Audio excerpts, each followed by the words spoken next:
Labag sa loob ni Cecil ang pagsama rito sa kanilang probinsya. Bukod sa napakatahimik ay puro makalumang kagamitan din ang nakikita niya sa paligid. Hindi siya sanay sa ganitong environment. Ilang minuto pa lang siyang naroroon, parang nangangati na ang mga paa niyang makauwi. Ilang beses na nga siyang nagdabog-dabog kanina. Sinaway lang siya ng kanyang ina. Nag-usap na kasi sila na 2 linggo lang ang itatagal nila rito. Ngunit para sa kanya, lubha pa rin napakatagal nun. Lalo't ngayong nakita na niya kung gaano kaboring dito sa probinsya nila. Bukod sa walang mga pasyalan gaya ng lugar nila sa Maynila, ay wala ring ibang magagawa o mapaglilibangan dito.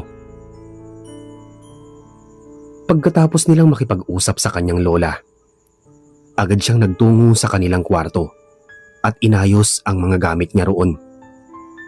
Pagkatapos ay binuksan agad niya ang cellphone at tinawagan ng boyfriend na si Louie via video call. "Oh, babe, andyan na pala kayo?" Tanong nito sa kabilang linya. Nakataples lang ito habang nakasandal sa kama. Habang siya naman ay nakadungaw sa bintana at kitang-kita rin sa background niya ang lumang itsura ng silid. "Ano pa nga ba? Nandito na nga kami. Nakakainis nga eh. Wala pa namang 1 oras, parang gusto ko nang bumalik agad dyan." Reklamo niya sa nobyo na ikinatawa naman nito. "Ano ka ba? Minsan lang naman mag-request ang parents mo eh. Pagbigyan mo na. 2 linggo lang naman eh." "Naku, akala mo lang mabilis ang 2 linggo. Pero kapag nandito ka, bawat oras parang 1 taon sa sobrang tagal." "Ganoon talaga. Naninibago ka pa kasi. Masasanay ka rin dyan in a few days. Tsaka nandito naman ako eh. Kapag nainip ka, tawagan mo lang ako para may makausap ka. Available naman ako anytime, kahit hanggang hating gabi." "Salamat talaga ah, dahil lagi kang nandyan para sa akin.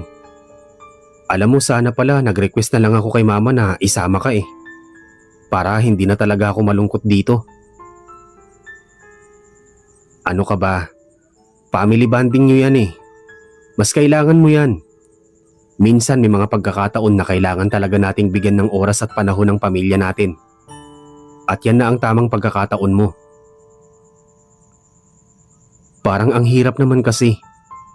Alam mo namang hindi ako gaanong close sa mga kamag-anak namin dito sa probinsya. Wala nga akong kakilala sa kanila." "Kaya ka nga sinama ng mama mo dyan eh, para makilala sila. Basta magtiis ka na lang muna. Alam ko mahirap sa kalooban mo pero pagbigyan mo na lang muna talaga sila. Higit sa lahat, kapag kaharap mo na ang mga kamag-anak mo, just try to be nice na lang. Magpakabait ka sa kanila kahit konti. Huwag kang mag-attitude agad para hindi rin sila magkaroon ng bad impression sa'yo." "Sige na nga, susundin ko lahat ng sinabi mo." Lambing niya sa lalaki. Pagkatapos ay nag-flying kiss dito. Gumanti naman ng halik ang lalaki sa screen nito, saka ngumiti sa kanya. "Sige, maligo lang ako babe. Usap tayo ulit mamaya." Pagkatapos ng kanilang video call, ibinaba na niya ang cellphone at muling nilingo ng mga gamit sa isang tabi. Wala siyang ibang ginawa ng araw na yon kundi makipag-video call sa kanyang nobyo. Yun ang naging pamamaraan niya para mapaglabanan ng inip. Sa huli, nakumbinsi rin siya ng lalaki na itigil na ang pagdadabog at tanggapin na lang ang 2 bakasyon nila rito para sa kanyang ina. Kaya naman kinabukasan hindi na muna tumawag sa kanya si Louie. Sinikap munang lumabas mag-isa ni Cecil para sanayin ang sarili sa kanilang probinsya. Isa rin ito sa mga napag-usapan nila ng nobyo kagabi na kailangan din daw niyang i-explore ang kanilang lugar at hindi puro cellphone lang ang kaharap. Hanggang sa bigla siyang may nakasalubong sa daan. Isang matangkad at morenong lalaki. Nakabisikleta ang biglang huminto sa harapan niya. Nagulat pa nga siya noong una pero pinilit lang niyang kumalma sa mga ganoong sitwasyon.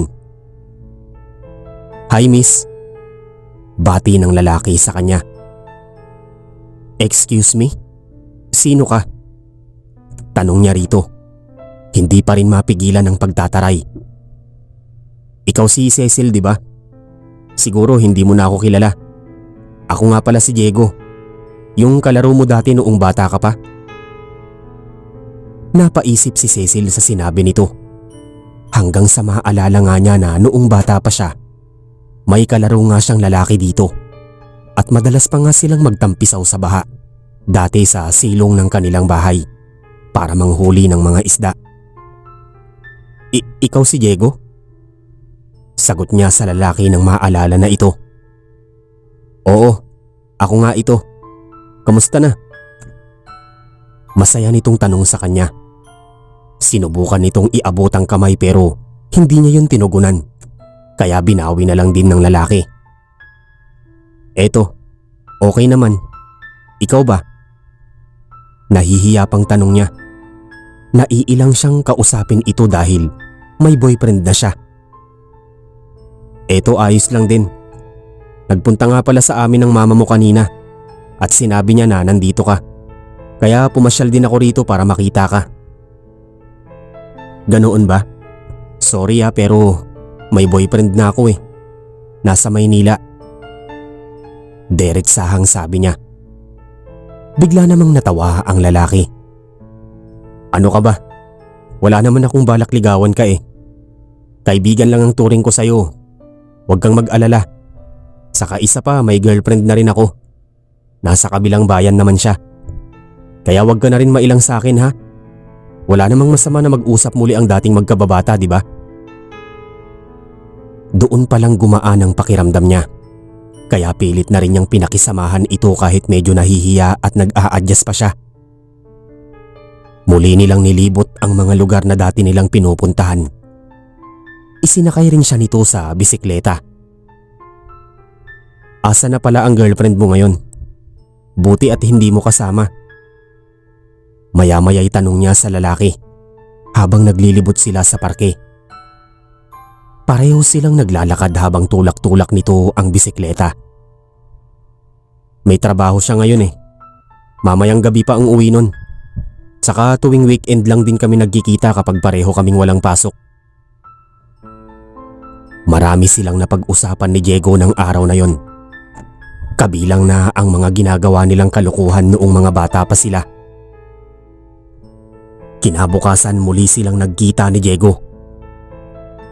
Inilibot siya muli nito sa mga lugar na dati nilang pinapasyalan hanggang sa mapadpad sila sa may kakahuyan sa kabilang barangay. Natatandaan niya noong mga bata pa sila. Dito sila ni Diego nang huhuli ng mga insekto noon, gaya ng tutubi, tipaklong at iba pa. Katunayan, ito rin ang dahilan kung bakit nakahiligan niya ang mga insekto at nawala ang takot sa mga ito. Nang humupa na ang baha sa kanila at nawala na ang mga isda, mga insekto naman sa kakahuyan ng kanilang napaglaruan. Ngunit sa kanilang paglalakad doon, may isang bagay na umagaw sa atensyon nila. Nakakita sila ng isang baol sa bandang dulo ng kakahuyan. Kulay ginto ang baol at kumikinang ito kahit nasa malayo pa lang. Napilitan silang lumapit doon para suriin ito. Pareho silang nagtaka ni Diego. "Para saan kaya to? Paano ito napunta dito?" tanong pa ng lalaki na halatang nagtataka ito. "Ngayon lang ba naggaganyan dyan?" usisa niya rito. "Oo eh. Ngayon ko lang nakita ito rito. Saka kita mo naman, sobrang kintab. Talagang gintong-ginto ang kulay. Ano kaya ang laman nito? At sino naman ang mag-iiwan nito dito?" Nilapitan ito ng lalaki at sinubukang buksan. Pero nanlumo ito nang makitang may kandado ang baol. Sinaunang kandado pa ang nakakabit doon at hindi nila alam kung saan hahanapin ang susi. Sinubukan nilang libutin ang buong paligid pero wala silang nakitang susi. Ano ba yan? Mukhang hindi rin natin mabubuksan to. Paano kung kayamanan pala ang laman nito? Hindi rin natin mapapakinabangan. Dismayadong wika ni Diego. Kung dalhin pa rin kaya natin sa bahay namin, doon muna natin itago habang wala pa tayong pambukas, kaysa naman sa makuha pa ng iba. Bigla niyang naisagot dito. Unti-unti na siyang nagiging komportable muli sa kaibigan. Bumabalik na naman ang kakulitan nilang dalawa. Agad ding pumayag ang lalaki sa gusto niya, kaya naman pinagtulungan nilang buhatin ang baul at iniuwi sa kanila. Nagkataon na abala ang nanay at lola niya sa loob, kaya hindi na nakita ng mga ito ang pagpasok nila sa baul na yon. Babalik ako sa kakahuyan para maghanap-hanap pa ulit. Baka sakaling makita ko pa ang susi nito. Sa ngayon dito muna ito sabi sa kanya ni Diego. Ipinwesto nila ang ginintoang baul sa silong ng bahay, doon sa walang makakakita agad, para hindi na rin makatawag ng atensyon sa mga taong napapadaan sa labas. Hindi na nila ito ipinasok sa loob dahil baka punahin pa ng nanay niya at ipalabas pang muli. Pagsapit ng gabi, binilisan ni Cecil ang pag-ubos sa kanyang hapunan. Pagkatapos ay nagtungo na uli siya sa kwarto para makipag-usap sa nobyo. Tumawag muli ito gamit ang video call. Kumusta naman ang araw mo ngayon, babe? Tanong sa kanya ng lalaki. Eto, nagkita kami ng kababata ko kanina, si Diego. Pero may girlfriend na yon, kaya wag kang mag-alala. Natawa ang lalaki. Ayos lang sa akin yon. It's good to know na may natitira ka pa palang kaibigan dyan na pwede mong malapitan. At least hindi ka na maiinip, di ba? At hindi mo mamamalayan na mabilis lang ang takbo ng 2 linggo. Oo nga Kaya salamat talaga, babe, sa mga advice mo sa akin. Kahit papaano nakatulong yon para mapaglabanan ko ang inip ko rito. So far, unti-unti ko nang na-enjoy ang stay namin dito. Pero syempre ayoko pa rin magtagal. Gusto ko pa rin makabalik dyan as soon as possible. Huwag ka mag-alala. Makakabalik ka rin. Basta wag mo lang bantayan masyado ang oras para hindi bumagal ang takbo nito sa'yo. Natatawa namang sagot ng lalaki. Habang magkausap sila, bigla siyang may nahagip sa gilid ng kanyang paningin. Parang may dumaan na malaking tao sa kanilang bintana. Agad siyang napalingon doon, pagkatapos ay bumangon pa sa kama at sumilip para hanapin ang nakita. Pero wala siyang natagpuan sa labas na pwedeng pagmula ng nakita niya. Napaisip tuloy siya kung saan galing yun. Base kasi sa kanyang paningin, parang malaking tao yun na mabalahibo. Babe, anong nangyari? Maya-maya'y tanong ni Louie sa kanya. Wala, babe. Akala ko may nakita ako sa bintana namin. Ganon? Ano bang nakita mo? Wala. Baka namamalikmata lang ako. Sabi na lamang niya at bumalik na muli sa higaan, saka tinuluyang lambingan nilang dalawa. Kinabukasan pagkatapos niyang mag-almusalay, naisipan niyang bisitahin ang silong para silipin ang ginintoang baul.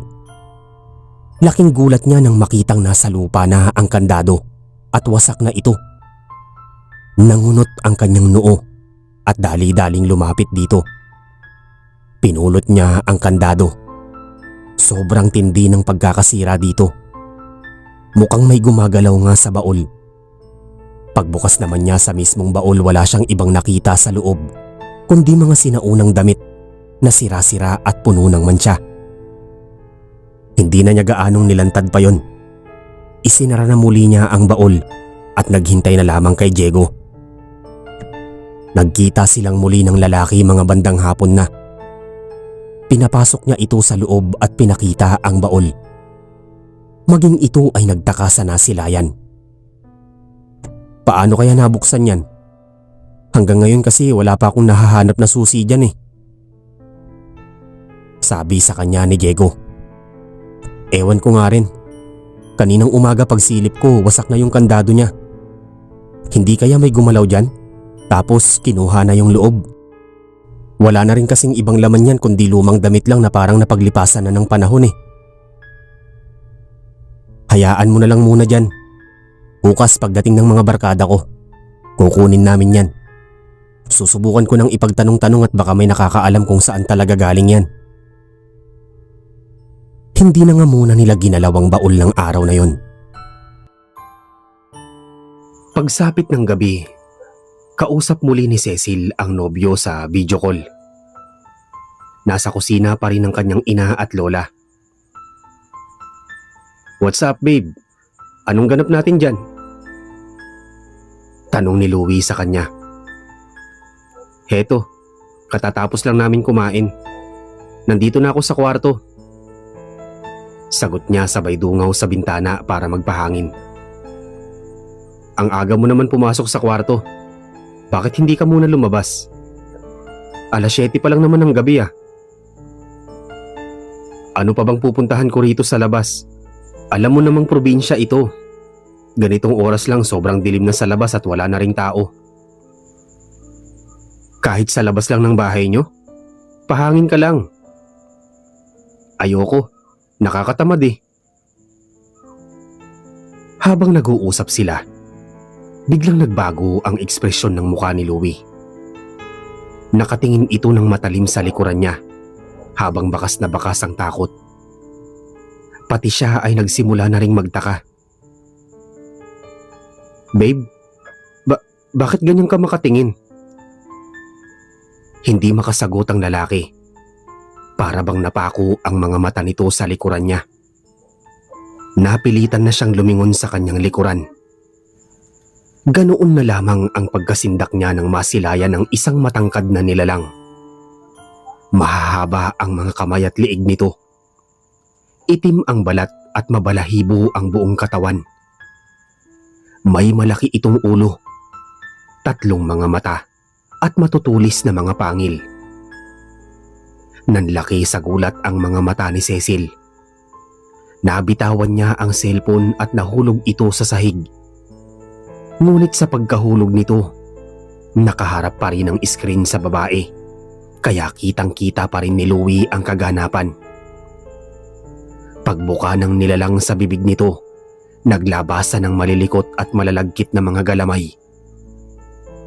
Napasigaw si Cecil sa sobrang takot.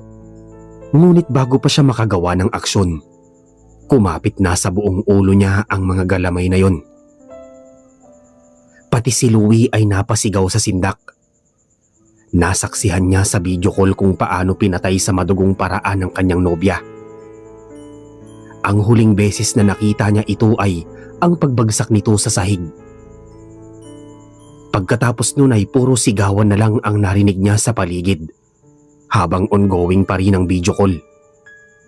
Narinig niya kung paano sumigaw ang iba pang mga kasama nito sa bahay matapos pumasok sa kwarto. Narinig din niya ang kakaibang ingay na nilikha ng halimaw habang pinapas lang nito ang 2 sumisigaw. Napaiyak na lang si Louie habang nakatitig pa rin sa screen.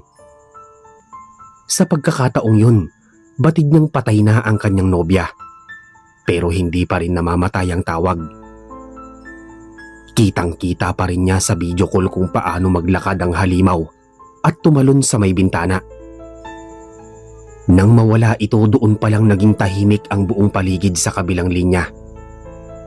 Paulit-ulit niyang isinisigaw ang pangalan ni Cecil habang humahagulgol ng iyak. 1 linggo ang nakalipas. Nakarating na kay Louie ang balita na patay na raw si Cecil. Natagpuan daw itong walang buhay sa bahay nito sa probinsya. Wasak ang ulo, kasama ang lola at nanay nito. Wala raw nakakaalam kung sino ang nakapasok at kung sino ang may gawa ng brutal na krimen. Pero sa loob-loob niya, nakita niya mismo sa video call kung anong klaseng halimaw ang gumawa. Ngunit sa labis na taranta, ay hindi na niya na-record ang kanilang pag-uusap. kaya wala tuloy siyang maipakitang ebidensya. Hindi tao ang pumatay kina Cecil, kundi isang nakakatakot at napakabangis na halimaw. Ilang araw ang lumipas. Biglang nakatanggap ng package si Louie sa harap ng bahay niya. Hindi niya matukoy kung sino ang nagpadala. Naisipan niyang buksan yun. Nagulat siya nang makitang gininto ang baul ang laman nun. Ngunit pagbukas niya sa baul, napamulagat at napasigaw siya sa nakita. Nakasilid doon ang putol-putol na katawan ni Cecil, kasama ng lola at nanay nito.